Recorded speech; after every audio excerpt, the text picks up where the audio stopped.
Even if they are key workers, parents have been urged to think carefully about using the option to send their children to school today. Head teachers cannot be sure how many will appear and what that might mean for their staffing levels. Those children who are at home will be learning in a very different way to the norm. Our correspondent Ross Hawkins reports.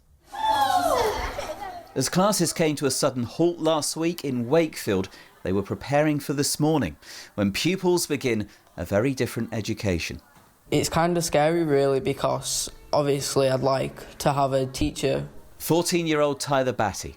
Yeah, it's going to be really weird, and it'll have to take a lot of, willpower from me to actually get up and do my work. And while he's summoning willpower at home this morning, all his teachers will be in school, meeting Principal Chris McCall of the De Lacy Academy to work out how to run and to police a system caring for key workers' children. We certainly wouldn't allow we wouldn't turn a child away and leave them on the street, but we would obviously have to have a conversation. There are strict parameters around who we're allowed to have in school, and that conversation would have to happen that evening with that parent. Other heads tell me the government's key worker rules are in fact too vague, leaving parents insisting on childcare they're not entitled to and schools wondering how to cope. One principal, too ill to do an interview, told me a quarter of his staff were sick or self-isolating already. Terrible feud between the Montagues and the Capulets. And amid all that, schools also have to teach children like Tyler at home, partly with online tutorial videos. Chris is offering a full curriculum, warning if kids don't do the work, parents will find out one way or another. There is a risk that your teacher knocks on your front door. Obviously, that wouldn't be our first port of call, but potentially that could happen, yes. And what sort of education will those children get? Shakespeare includes other minor Capulet characters. The company behind those videos, GCSEPod, said when Chinese students simply had homework set online at the start of the outbreak there. A lot of the parents were noting that the students were struggling with losing that social aspect of being in school, and many of them were starting to suffer from stress. But Helen Newies from that firm says they've learned from the experience.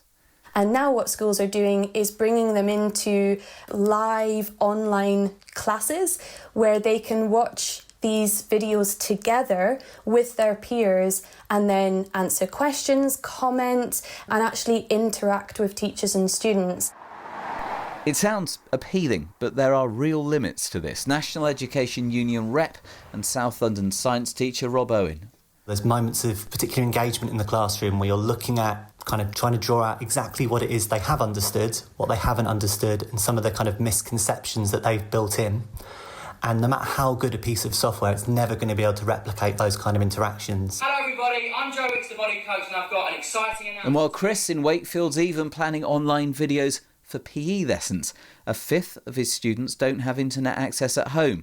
So, alongside the technology, there will be piles and piles of paper exercises too. There's absolutely no way, with the best will in the world, with all of the online resources, with all of the things that we send home, that they're going to get that same experience of a teacher teaching you, correcting it, helping you, modelling it, getting you to do it again. It's just not going to be the same. And after all that, will the children just go out and socialise anyway? Tyler again. Definitely. Parents will make the kids be a little bit more cautious, hopefully, but they definitely will go out. There's no way to stop it. Maybe he's right.